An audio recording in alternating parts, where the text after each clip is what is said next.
Hello students, अभी हमने दो प्रोग्राम बनाए हैं। एक फॉर का प्रोग्राम बनाया था जिसमें हमने काउंटिंग प्रिंट की थी 1 से लेकर 10 तक, और इसी तरह से वाइल का प्रोग्राम बनाया जो आपके सामने नज़र आ रहा है आपको। इसी वाइल के प्रोग्राम को हम अगर डू वाइल के ज़रिए से आप करना चाहते हैं तो आप कैसे करेंगे।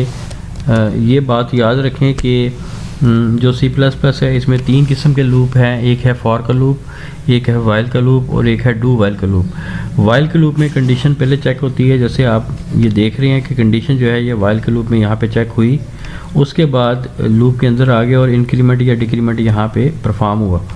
लेकिन डू वाइल के स्टेटमेंट में ऐसे नहीं होता। डू वाइल के स्टेटमेंट में हम इसको देखें, चेंज कर देते हैं। इसको मैं डिलीट कर रहा हूँ यहाँ से। अब यहाँ पे डू वाइल के स्टेटमेंट के लिए मैं लिखता हूँ यहाँ पे डू का रिजर्व वर्ड जो लिखूँगा और एंटर करूँगा यहाँ पे। इसी ब्रैकेट, इस ब्रैकेट को मैं आगे ले आता हूँ नेक्स्ट लाइन पे, और यहाँ पे जब ब्रैकेट ख़त्म होती है डू यहाँ पे लिखूँगा वाइल का रिजर्व वर्ड, और यहाँ पे कंडीशन दूँगा j is less than equal to 10, और 10 लिखने के बाद एंड पे मैं सेमी कॉलन दूंगा। ये लाजमी आपने देना यहाँ पे, क्योंकि ये इसका सिंटैक्स का हिस्सा है, यानी कंपलसरी पार्ट है डू वाइल स्टेटमेंट का। आपने सेमी कॉलन जो है आखिर में ज़रूर यहाँ पे मेंशन करना है। इसके बगैर अगर आप देंगे तो ये सिंटैक्स एरर है और आपका प्रोग्राम जो है सही तरह से एग्जीक्यूट नहीं होगा, इसमें एरर आएगा। तो यहाँ पे डू वाइल का लूप पूरा हो चुका है। लूप के अंदर की स्टेटमेंट जो है सेम वही सिनेरियो हम देखेंगे। हमने करना है सी आउट जे और फिर एंड लाइन। तो ये मैंने स्टेटमेंट लिख दी है और इसको मैं एग्जीक्यूट करता हूँ। F11 दबा रहा हूँ मैं, ये कंपाइल और रन कर रहा हूँ इसको।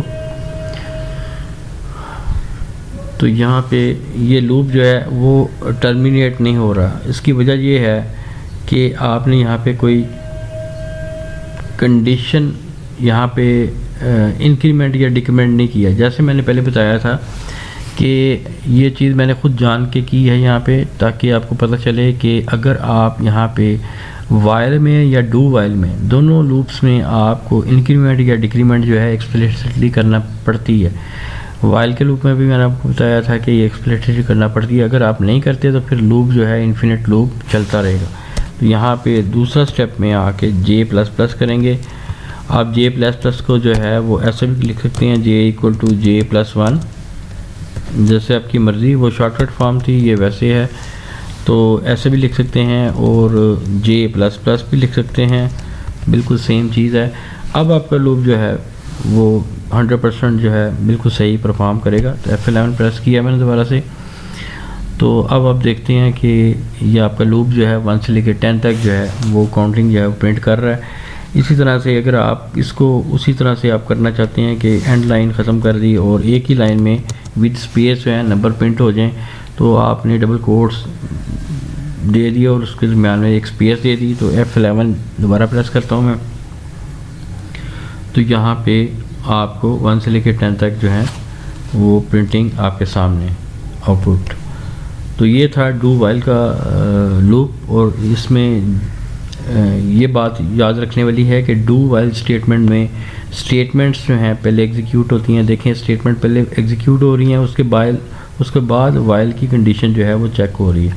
लेकिन वाइल के लूप में पहले कंडीशन चेक होती है, उसके बाद स्टेटमेंट्स जो हैं वो एग्जीक्यूट होती हैं। इसीलिए डू वाइल लूप को हम ये कहते हैं कि जो स्टेटमेंट्स हैं वो वन टाइम जो है लाजमी एग्जीक्यूट होती हैं, क्योंकि डू के अंदर जो भी चीज़ आएगी वो पहले एग्जीक्यूट होनी है और उसके बाद वाइल लगेगी। इसलिए ये कम से कम एक दफ़ा जो है लूप ज़रूर चलेगा। और वाइल के सिलसिले में वो एक दफ़ा चलेगा या नहीं चलेगा, it depends upon the condition you specify here upper side पे। यहाँ पे वाइल का जब लूप लगता है तो फिर आप इस कंडीशन देते हैं। तो ये था डू वाइल का लूप, और ये वाइल और डू वाइल में ये मेजर डिफरेंस है। Thank you very much.